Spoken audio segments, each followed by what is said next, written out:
We're very pleased today to have Robert or Robert Theriault with us today. Thank you for joining us, Robert. Truly appreciate it. Thank you. And actually, Bob Theriault. Okay, Bob, even better Yes, from my yes. perspective. Yeah. Just to fill you in, as this is for educational purposes, the questions and the responses are the stars here. So I will not be commenting on any of your responses, nor will I be asking any follow-up questions. So welcome and thank you for agreeing to participate. Pleasure. Okay, to start with, we ask everybody the same questions, and we ask everybody to give us a little bit of background information for context. So I'll start out by asking you, where were your parents born? My father was born in Quebec City, an Anglophone in Quebec City. And my mother was born in New Brunswick and came here as a child. Okay, and where were you born? I was born in Ottawa. My father was in the Army, so when we get to elementary education down the list here, I went to 9 different schools. So, wow. Where did you receive your education then? You can elaborate. Valcartier, Kingston, Ottawa, Edmonton, Army base in Germany, and in Paris. Okay. So that was the elementary, yes. Okay. And secondary, post-secondary? Secondary was in Ottawa, and I did undergrad in Ottawa, and I did MBA at McGill. Okay. And what is your occupation currently? I'm a business coach, which is quite enjoyable. We help new aspiring entrepreneurs. We try to give them some structure and try to get them going, to get them to lift off, if you want, just and without making too many mistakes, if we can avoid it. Yeah. Okay. And where do you live now? I'm here in Montreal in Westmount. Okay, very good.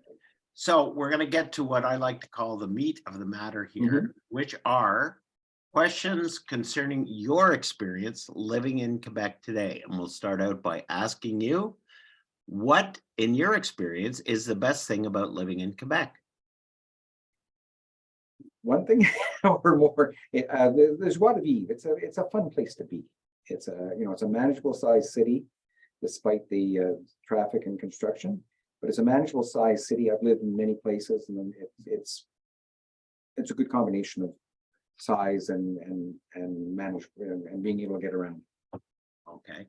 Now, the next question, a lot of people have had a lot of trouble with, and certainly if it was posed to me, I would too. But I'm going to ask you to respond to the question as worded, but you are free to elaborate as much as you want. So having said that, I'm going to ask you, describe your relationship to Quebec in a single word. Complicated. I'm sure you heard that before. It is, I can speak French. Do I want, I'm more comfortable in English.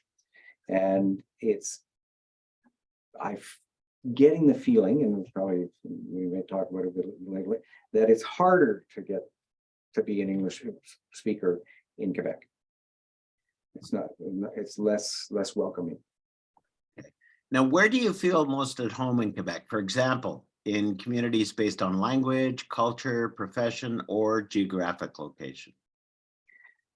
I live in a very English community. Well, I think of it as very English. It's probably 40% something else, but it is, I go to a city hall in Westmount, everything's in English. It's available in French, but everything is, I'm going to be addressed in English. Okay. Now, the next question, again, I'm going to preface by telling you a lot of people have had problems with the second part of the question where I ask about the official definition of Quebec. People are saying to me, Dave, according to who? My answer to that is it's your perception of the official definition of Quebec, whether it's something you share with your peers, something you share with the Quebec government, the federal government, something you've seen in the media, what you've come to define as official. So it's really what you perceive to be the official definition. So having said that, I'm going to ask you the two-part question. How would you define a Quebecer? And do you think the official definition in Quebec includes you? somebody from, and I'd like to think of Quebecois or Quebecers as being somebody from Quebec, but I sometimes think it also is predicated on being Francophone. So sometimes, but you know, if I'm in Toronto, where am I from? I'm from Quebec. Yes. If so, now does the official Do you think the official definition in Quebec includes you? I wonder. I'm not sure. Okay, fair enough. Now, has your sense of identity as a Quebecer changed over the years? And if so, in what ways? I'm finding it a little less welcoming. We arrived here in 1993, so we lived through the second referendum, which was it allowed me to live in Westmount because you know things. Housing prices fell quite a bit, and I was able to afford to move into Westmount. But that was a very scary thing. That was the first time I really saw this us and them sort of thing. And I wasn't in the us, I was in the them side of the equation, which was, you know, that kind of was a little bit of an eye opener, and then that kind of disappeared. But I feel it's coming back, us and them. Not being as welcome, you know, yeah, not being as welcomed as we were. Okay. Now, what are some of the most difficult things, you may have alluded to them earlier, but difficult things about living in Quebec today? There is